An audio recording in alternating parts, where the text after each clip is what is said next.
இதே நிலைமை தாண்டா உனக்கும். என்னடா சொல்ற? இப்போ உன் லவ்வர் கிட்ட லவ் சொல்லனா லவ்வர் கல்யாணத்துல உட்காந்து பாயசத்தை நக்கிட்டு இருக்க வேண்டியதுதான். தலைவா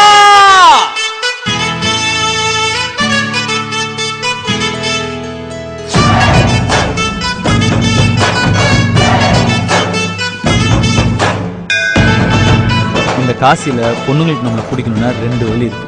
1, கஷ்டப்பட்டு தவம் இருக்கணும். காலையிலேருந்து ராத்திரி வரைக்கும் பின்னாடியே சுற்றணும். ஸ்கூல் முன்னாடி வீட்டுக்கு முன்னாடி நிற்கணும். சைக்கிளில், ரிக்ஷாவில், ஷேர் ஆட்டோலன்னு பின்னாடியே சுற்றணும். அழுது சாவணும். சாப்பிட்டு பட்னி கறந்து துரும்பா இழைக்கணும்.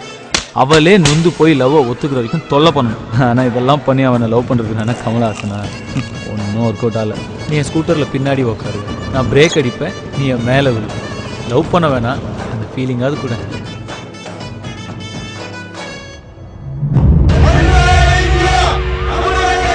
நான் எப்படியும் சிஎம் ஆயிடுவேன். அப்படியே தலையெழுத்து நல்லா இருந்தா ஒரு நாள் பிஎம் கூட ஆயிடுவேன். என்ன கல்யாணம் பண்ணா ஒளிமயமான எதிர்காலம் உனக்கு.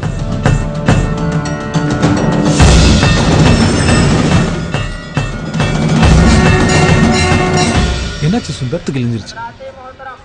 தைக்கிறியா?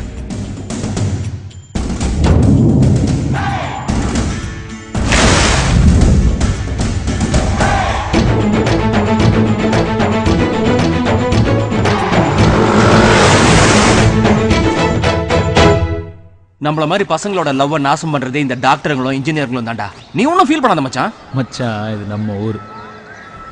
இங்கேயே நம்ம தோத்துட்டோம்னா எங்கடா ஜெயிப்போம்? எனக்கு எனக்கு என்று துடிக்கும் துடிக்கும் மனம் உனக்கு உனக்கு என்றது. தினம் தனக்கு தனக்கு என்று தவிக்கும் தவிக்கும் உள்ள நமக்கு நமக்கு என்று சொல்லுதே. எனக்கு கவிஞன் கவிஞன் என்று கருதி கிடந்த ஒரு இந்த பொண்ணுங்க பேச்ச கேட்டு நம்ம எந்த காரியத்திலையும் இறங்கக்கூடாது. அப்படியே நம்ப வச்சு கவுத்துருவானுங்க. நானும் அப்படிதான் கவுங்க. பக்கம் வாடி கண்ணில் ஒன்றை பிச்சை போட்டு போடி. 8 வருஷமா நம்ம லவ் பண்றோம். இப்ப நம்ம சின்ன பசங்க. அதான் இப்ப பெரிய பொண்ணு ஆயிட்டல்ல, கண்டினியூ பண்ணலாம்.